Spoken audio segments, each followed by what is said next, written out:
Assalamualaikum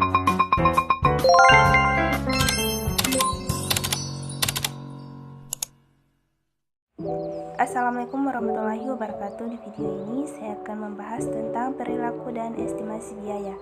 Selamat menyaksikan. Nah, di sini ada pola perilaku biaya.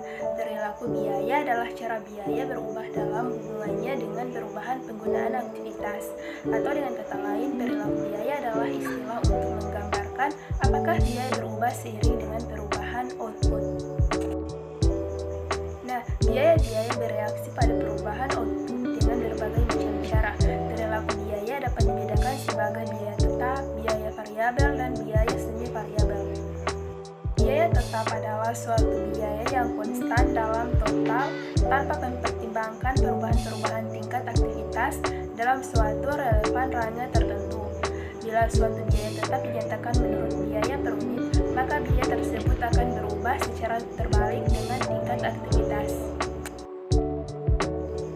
Kemudian biaya tetap dibagi menjadi dua, yaitu committed fixed cost dan discretionary fixed cost. Committed fixed cost meliputi biaya-biaya tetap yang berhubungan dengan investasi dalam fasilitas, peralatan, dan struktur dasar organisasi sebuah perusahaan.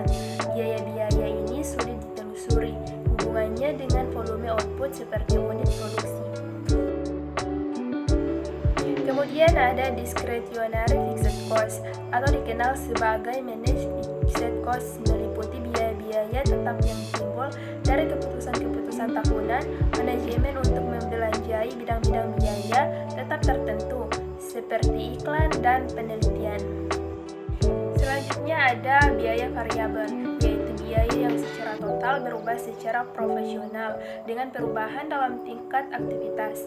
Suatu biaya variabel konstan per unit. Biaya variabel selanjutnya dapat dikelompokkan sebagai inherent variable cost dan discretionary variable. Pada biaya variabel digolongkan menjadi tiga, yaitu yang pertama ada inherent variable cost atau true variable cost, yaitu biaya yang memiliki spesifikasi hubungan fisik yang eksplisit dengan pelaksanaan suatu aktivitas.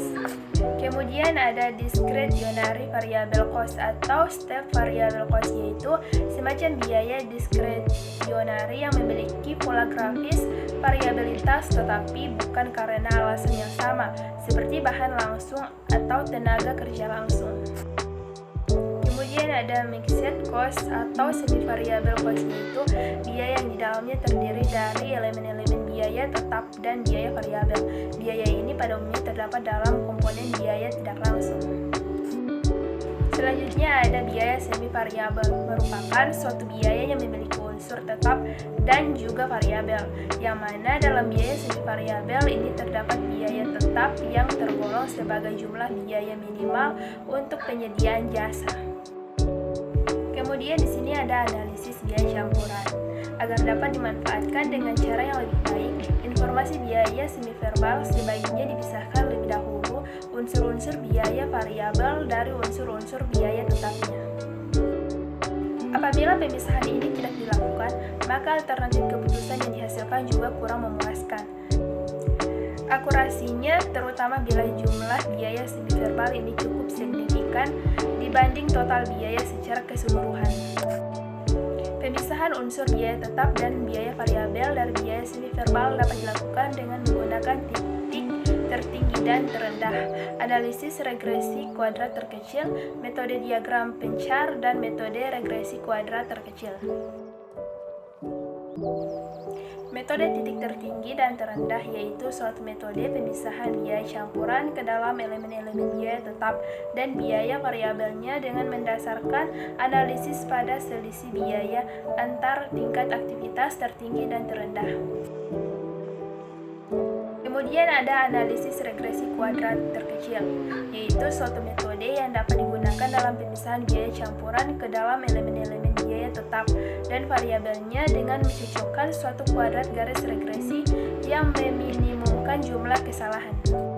Selanjutnya ada metode diagram pencar, yaitu suatu metode pemisahan biaya campuran ke dalam elemen-elemen biaya tetap dan variabelnya.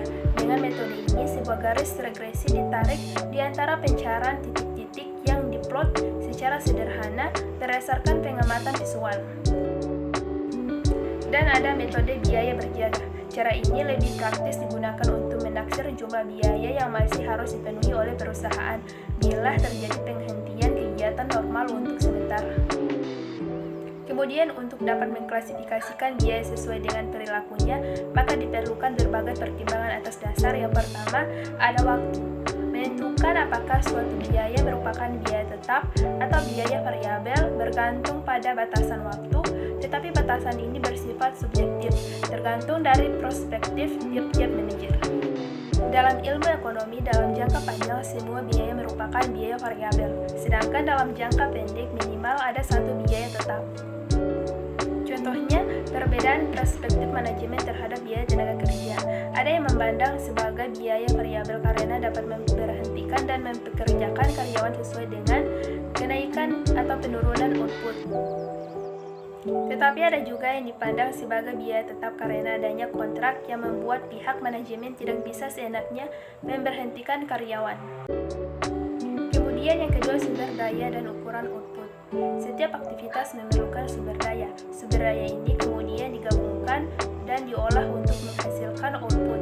Salah satu bentuk untuk mengukur output adalah frekuensi dilakukannya aktivitas tersebut. Semakin sering frekuensi melakukan aktivitas, semakin besar pula biayanya. Untuk dapat memahami perilaku biaya, perlu menentukan aktivitas yang dilakukan dan penggerak yang terkait, yang berfungsi sebagai pengukur kapasitas atau penggerak aktivitas. Penggerak aktivitas dibagi menjadi dua. Yang pertama ada penggerak tingkat unit, adalah perubahan dalam biaya etika unit yang diproduksi berubah, contoh biaya pemakaian bahan baku. Yang kedua ada penggerak tingkat non-unit, adalah perubahan dalam biaya ketika faktor-faktor lain selain unit berubah, contoh biaya penyusutan mesin.